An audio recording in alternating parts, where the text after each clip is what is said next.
Hello, I'm Severin Suzuki speaking for ECHO, the Environmental Children's Organization. We're a group of 12 and 13-year-olds trying to make a difference. Vanessa Setti, Morgan Geisler, Michelle Quigg, and me. We've raised all the money to come here ourselves, to come 5,000 miles to tell you adults you must change your ways. Coming up here today, I have no hidden agenda. I am fighting for my future. Losing my future is not like losing an election or a few points on the stock market. I am here to speak for all generations to come. I am here to speak on behalf of the starving children around the world whose cries go unheard. I am here to speak for the countless animals dying across this planet because they have nowhere left to go. I am afraid to go out in the sun now because of the holes in our ozone. I am afraid to breathe the air because I don't know what chemicals are in it. I used to go fishing in Vancouver, my home, with my dad, until just a few years ago we found the fish full of cancers. And now we hear of animals and plants going extinct, every day vanishing forever. In my life, I have dreamt of seeing the great herds of wild animals, jungles and rainforests full of birds and butterflies. But now I wonder if they will even exist for my children to see. Did you have to worry of these things when you were my age? All this is happening before our eyes, and yet we act as if we have all the time we want and all the solutions. I'm only a child, and I don't have all the solutions. But I want you to realize, neither do you. You don't know how to fix the holes in our ozone layer. You don't know how to bring the salmon back up a dead stream. You don't know how to bring back an animal now extinct. And you can't bring back the forest that once grew where there is now a desert. You don't know how to fix it. Please, stop breaking it. Here, you may be delegates of your governments, business people, organizers, reporters, or politicians.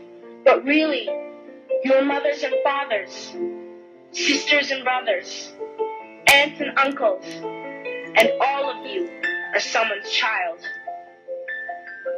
I'm only a child, yet I know we are all part of a family, 5 billion strong. In fact, 30 million species strong. And borders and governments will never change that. I'm only a child, yet I know we are all in this together and should act as one single world towards one single goal.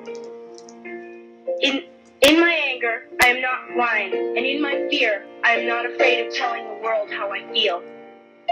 In my country, we make so much waste. We buy and throw away, buy and throw away, buy and throw away, and yet northern countries will not share with the needy. Even when we have more than enough, we are afraid to share. We are afraid to let go of some of our wealth.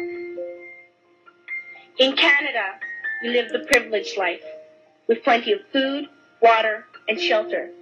We have watches, bicycles, computers, and television sets. The list could go on for 2 days. 2 days ago, here in Brazil, we were shocked when we spent time with some children living on the streets. This is what one child told us. I wish I was rich. And if I were, I would give all the street children food, clothes, medicines, shelter, and love and affection. If a child on the streets who has nothing is willing to share, why are we who have everything still so greedy? I can't stop thinking that these are children my own age, that it makes a tremendous difference where you are born. That I could be one of those children living in the favelas of Rio. I could be a child starving in Somalia, or a victim of war in the Middle East, or a beggar in India. I am only a child, yet I know if all the money spent on war was spent on finding environmental answers, ending poverty, and finding treaties, what a wonderful place this earth would be. At school, even in kindergarten, you teach us how to behave in the world. You teach us to not fight with others, to work things out, to respect others, to clean up our mess, not to hurt other creatures, to share, not be greedy. Then why do you go out and do the things you tell us not to do?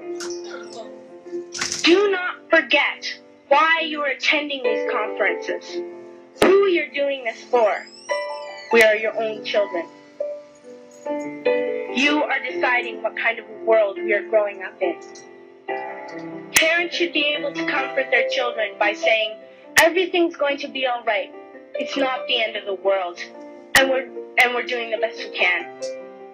But I don't think you can say that to us anymore. Are we even on your list of priorities? My dad always says, you are what you do, not what you say.